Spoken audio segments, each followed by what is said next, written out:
ಅಮ್ಮ ತಾಯಿ ಮೊದ್ಲು ಫೋನ್ ಇಡು, ನೀನು ಕರಿಯೋದೇ ತಿಂಗಳಿಗೆ ಒಂದ್ಸಲ, ಅದ್ರಲ್ಲೂ ಏನಾದ್ರು ಒಂದು ರೀಸನ್ ಹೇಳ್ತೀಯ. ನನ್ಗೂ ನಿನ್ಗೂ ಸೆಟ್ ಆಗಲ್ಲ, ಸುಮ್ನೆ ಫೋನ್ ಇಡು. ಏನಾಯ್ತು? ಏನಿಲ್ಲ ಮಚ್ಚ, ಮೀಟ್ ಆಗನ ಅನ್ಕೊಂಡಿದ್ವಿ, ಇವಾಗ ನೋಡಿದ್ರೆ ಪೀರಿಯಡ್ಸ್ ಅಂತ ಹೇಳ್ತಾವಳೆ. 6 ವರ್ಷದ ಲವ್ ಮಚ್ಚ. ಅವಳು ಯಾವಾಗ ಕರೆದ್ರು ನಾನು ಹೋಗಿದ್ದೀನಿ, ನಾನೇನಾದ್ರೂ ಕರೆದ್ರೆ ಏನಾದ್ರೂ ಒಂದ್ ರೀಸನ್ ಹೇಳ್ತಾಳೆ. ಹೋಗಿ ಇವಳನ್ನ ಇಷ್ಟಪಟ್ಬಿಟ್ನಲ್ಲ. ಮಗ, ಆ ಹುಡುಗಿ ನೋವಿಗಿಂತ ನೀನ್ ಮೀಟ್ ಆಗೋದೇ ಹೆಚ್ಚಾ? ಏನಿಲ್ಲ ಮಚ್ಚ, ಪ್ರತಿ ಸಲ ನಂಗೆ ಹೇಳ್ತಾಳೆ. ಮಗ, ಪೀರಿಯಡ್ಸ್ ಪೇನ್ ಹೆಂಗಿರುತ್ತೆ ಗೊತ್ತಾ? ಗೊತ್ತಿಲ್ಲ ಮಚ್ಚ. ನಮ್ ಎದೆಗೆ ಒಂದ್ ಪಿನ್ನ ತಗೊಂಡ್ ಚುಚ್ಚಿದ್ರೆ ಹೆಂಗಿರುತ್ತೋ ಹಂಗಿರುತ್ತ ಮಗ.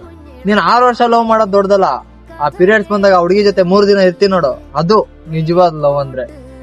ಅವ್ರಿಗೆ ಪೀರಿಯಡ್ಸ್ ಬಂದ್ರೆ ಮನೇಲಿ ಕೂಡ ದೂರ ಇಡ್ತಾರೆ, ಮತ್ತೆ ದೇವಸ್ಥಾನದಲ್ಲಿ ಕೂಡ ಬಿಟ್ಕನಲ್ಲ. ಇಂಥ ಟೈಮಲ್ಲಿ ಅವ್ರ ಜೊತೆಗಿದ್ದು ಕೇರ್ ಮಾಡ್ಬೇಕು ನಾವು. ಕೇರ್ ಮಾಡಿಲ್ಲ ಅಂದ್ರೆ ಪರವಾಗಿಲ್ಲ, ಹಿಂಗ್ ಮಾತಾಡ್ಬೇಡ. ಅವರಿಗೆ ಎಷ್ಟೋ ನೋವಿರುತ್ತೆ. ನೀನ್ ಹಿಂಗ್ ಮಾತಾಡಿ ಇನ್ನ ಸ್ವಲ್ಪ ನೋವು ಕೊಡ್ಬೇಡ. ಗೊತ್ತಿಲ್ದಂಗ್ ಕೋಪದಲ್ಲಿ ಮಾತಾಡ್ಬಿಟ್ಟೆ, ಸಾರಿ ಕಣೋ. ಸಾರಿ ಏನ್ ಬೇಕಿಲ್ಲ, ಇವಾಗಾದ್ರೂ ಅರ್ಥ ಮಾಡ್ಕೊ. ಪೀರಿಯಡ್ಸ್ ನೋವು ಬಗ್ಗೆ ಮಾತಾಡೋದು ಸುಲಭನೇ, ಆದ್ರೆ ಅದನ್ನ ಅನುಭವಿಸೋದೇ ತುಂಬಾ ಕಷ್ಟ. ಪ್ರತಿ ತಿಂಗಳು ಅದನ್ನ ಅನುಭವಿಸ್ತಾ ಜೀವನ ಸಾಗಿಸ್ತಿರೋ ಪ್ರತಿ ಹೆಣ್ಮಕ್ಳಿಗೂ ಹ್ಯಾಟ್ಸ್ ಆಫ್.